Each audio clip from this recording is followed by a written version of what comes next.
Primeiro, a gente vai falar sobre Senegal antes da independência para entender melhor esse Senegal um pouco antes da independência, certo? Eu acho que todo mundo aqui que fez o trabalho para essa aula não olha mais a África com os mesmos olhos de antes. Eu acho que a gente mudou o nosso olhar, isso daí é muito importante. Eu mudei o meu também, não somente Senegal, mas toda a África, que na verdade é um povo guerreiro. Então vamos lá, falando isso daí, vamos lá para Senegal antes da independência. Então o nome mesmo de Senegal, ele veio do povo berbere, né? O nome foi alterado ao longo dos tempos para Sangana, depois para Kananga e depois para Senega, dando o nome da região, o seu rio principal, que é Senegal, certo? Senegal ele foi povoado por tribos convertidas ao Islã, pelo contato de países vizinhos já islamizados, e as tribos Olof, Fulani e Turkler eram as maiores na região. Viviam outras também, mas só que essas daí eram as maiores. A Olof, principalmente, era a maior de todas. A principal religião dela é o islamismo. E o islamismo chegou para eles através de povos comerciantes, que eram conhecidos como berberes. Esses povos, eles difundiram muito o islamismo pela África, também pelo Mali e tudo mais. Então eles, através do comércio, eles foram atravessando fronteiras tal, e foi levando o islamismo para outras tribos da África. E é engraçado como o islamismo, ele não tem uma barreira para você se tornar islã, ele aceita todo mundo. Então essas tribos acabaram se tornando islamistas, né? Até hoje tem mesquitas lá, como a grande mesquita de Touba, né? E é impressionante como hoje em dia fundiu o islamismo com a cultura desses povos africanos. Não é aquele islamismo ortodoxo que a gente conhece mesmo, da onde ele nasceu, com Maomé e tudo mais. É um islamismo fundido com a tribo africana. Então ainda tem os costumes das tribos, como é o caso dos Olofs, mas tem aquela é fundido mesmo. Você vê muito das vestimentas dele, o Islã misturado com as vestimentas tradicionais. Então é uma cultura meio fundida mesmo entre o islamismo, que é a religião hoje principal deles, e a cultura deles tradicional dos Olofs, que são as tribos da África ali, da região de Senegal. Vamos falar um pouco sobre esse Império Olof, certo? Esse império é conhecido também como Jolof ou Jolof. Foi um estado no oeste da África, né, que governou parte de Senegal e Gâmbia também no período de 1360 a 1890. Foi um império gigantesco, né, bem grande, apesar de ter sido submetido aí a um outro império que foi o Império do Mali, certo? Os Olofs, eles herdaram algumas estruturas políticas e sociais do Mali, né? O que a gente pode citar aí de estrutura política dele é a forma que ele é organizado, né, politicamente. Então ele foi organizado em 5 reinos, cada reino tinha sua autonomia de fato, e seus governantes, né? Um governante para cada reino. Porém, o governador geral que auxiliava nas decisões tomadas pelos 5 reinos era chamado de Burba Jolof, certo? Seria como se fosse um governador geral desses 5 reinos que tomava as decisões em conjunto. Apesar desses 5 reinos serem separados e terem sua autonomia, tinha um governador geral, né, que estava lá intermediando entre todos esses reinos. É interessante falar também que esse Burba Jolof, ele era indicado através de votação, e participava dessa votação justamente também os representantes desses 5 reinos. Esses 5 reinos eram compostos por Walo, Kayor, Baol, Sini e Saloum. A gente tem também Senegal e o tráfico de escravos, é um assunto chato e tudo mais, mas só que é importante falar, porque Senegal teve uma participação muito grande nesse tráfico de escravos. E também Senegal ela foi ocupada pelos portugueses, aí tiveram contato com o Império Olof entre 1444 e 1510. Esse Império Olof, ele foi um dos principais participantes do comércio de escravos, né? Exportando até 1/3 de todos os escravos africanos até 1600. A gente que está estudando aí também a matéria com a professora Pascoal, né, que a gente pegou colonização e tudo mais, a gente viu que no começo, em 1500, os portugueses chegaram a trocar negros escravizados por garrafas de cachaça nas baías da África, né? E isso daí acontecia em Senegal. Então é uma história triste. Eles mandaram até 1/3 de todos os escravos, né, africanos escravizados, aliás, até 1600. E esse comércio ele começou a declinar aí por volta do século 17, quando a Senegâmbia se tornou uma passagem de escravos para o interior da África Central e não mais uma fonte de escravos, né? Senegâmbia é a região justamente entre Senegal e Gâmbia. Por Senegal ter muitos rios, né?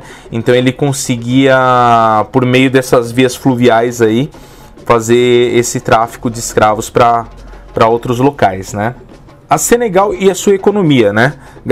Como eu havia falado no slide anterior, Senegal ele tem muitos rios, né? E graças ao poderoso rio Senegal, que é o principal de Senegal, ele se estende por centenas de quilômetros ao interior da África. Aí.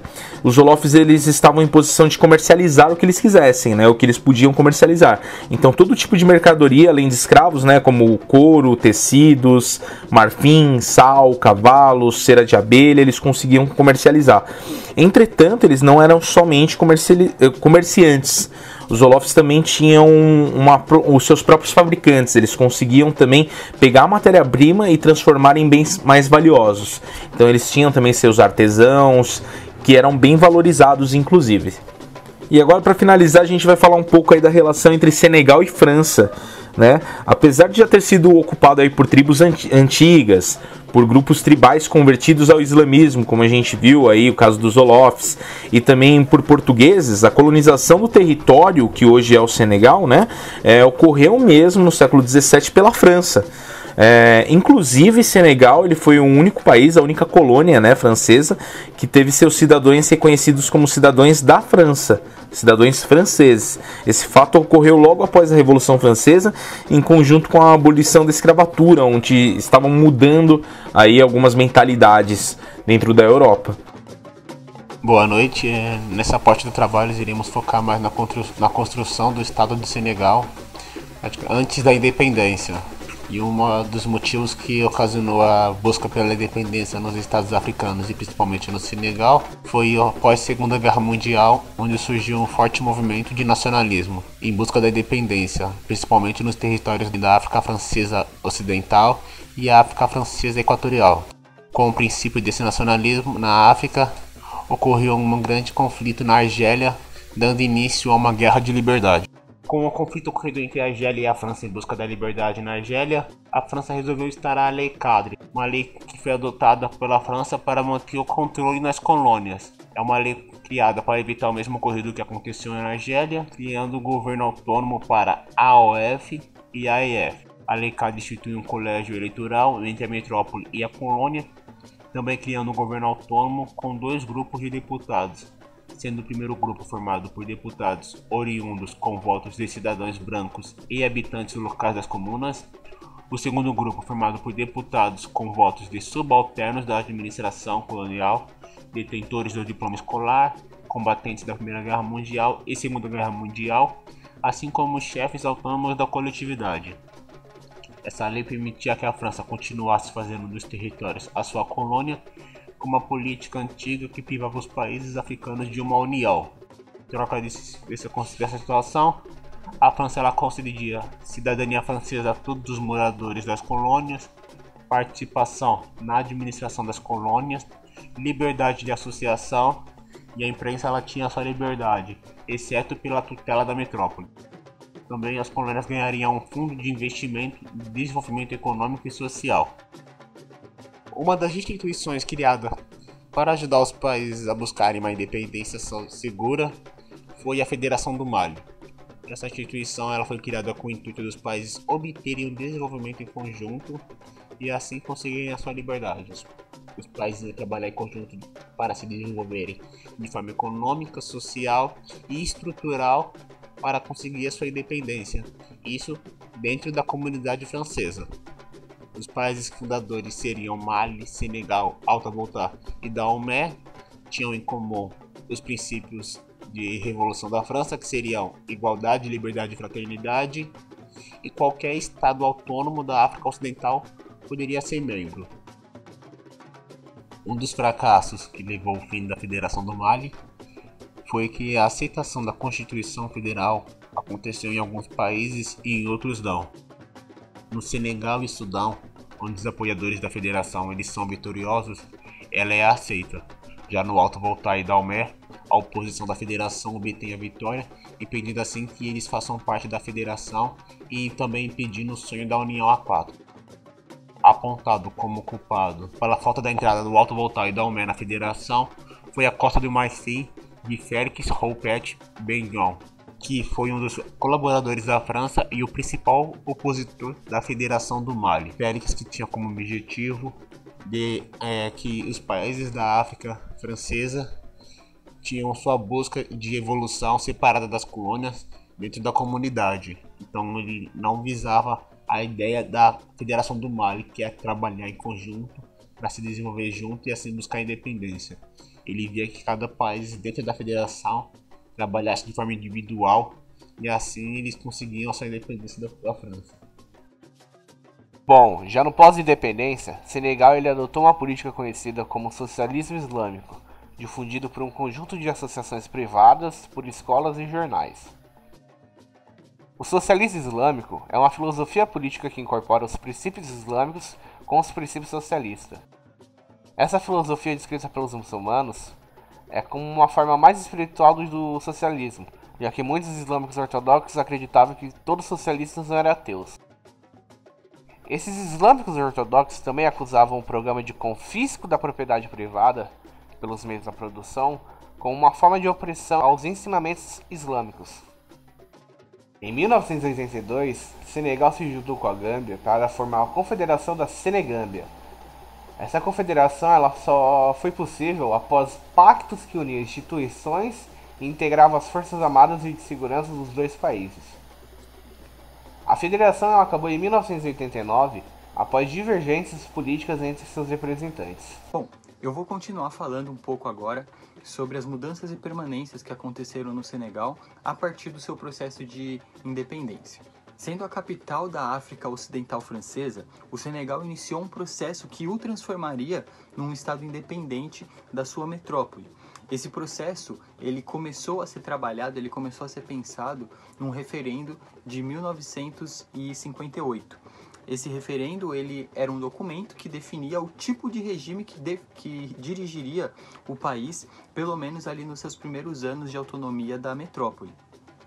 A independência do Senegal era algo que havia sido idealizado e encabeçado por duas personalidades, o Mamadou Dia e o Léopold Sédar Senghor. Eles começaram a idealizar essa ideia de independência do Senegal, só que eles eram pessoas com pensamentos completamente diferentes no que diz respeito à organização socioeconômica. Então, o Mamadou Dia, ele defendia a ideia de africanização radical com um regime socialista, enquanto o Senghor, ele preferia a liberação da economia dirigida por um regime político do tipo ocidental. Tanto que a ideia do Senghor era que se mantivesse a moeda que já circulava antes, o franco CFA. E isso fazia com que houvesse, não só isso, mas vários outros comportamentos, várias outras manifestações do Senghor mostravam que havia um tipo de alinhamento direto com as ideias e práticas da metrópole, que no caso era a França. Apesar das diferenças entre Dia e Senghor, eles tinham o mesmo objetivo, que era a independência de Senegal com relação à metrópole que era a França.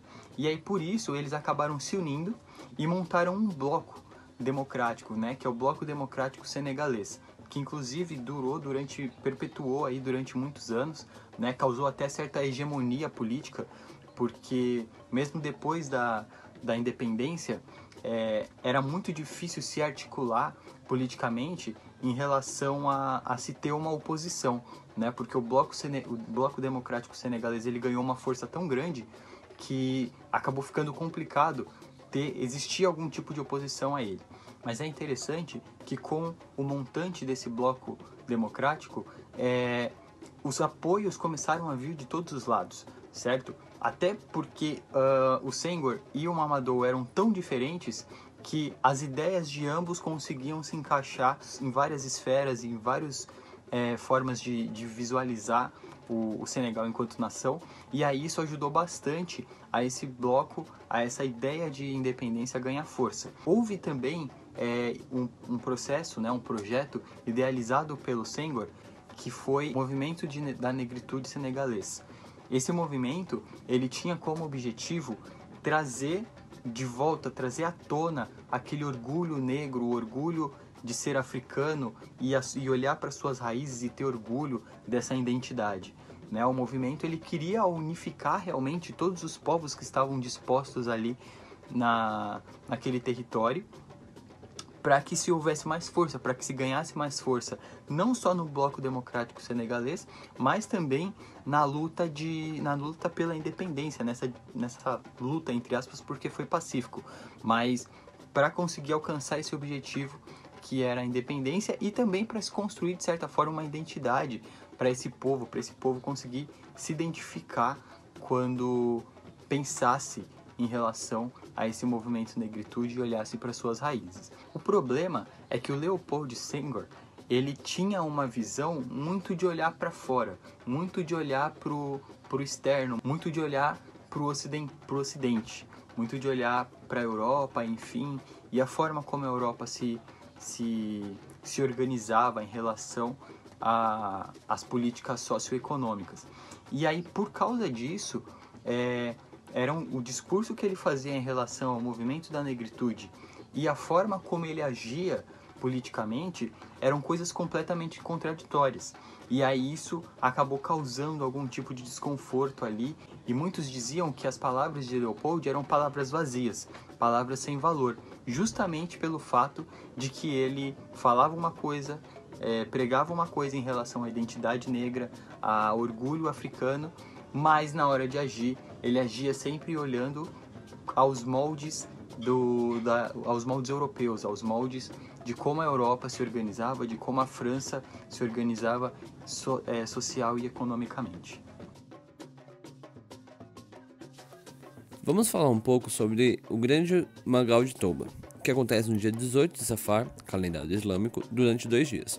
Um evento religioso que consiste em uma grande peregrinação de todo o país para a cidade de Touba, se comparando à peregrinação dos islâmicos para Meca, aonde acontece a visitação da mesquita de Touba para fazer rezas, a visita da Biblioteca Central de Touba, fazem visita aos seus guias espirituais e durante a noite eles também se reúnem para cantar, dançar e recitar poesias escritas por Amadou. Pelo fato do calendário ser diferente, pode ser que aconteça até 2 vezes ao ano.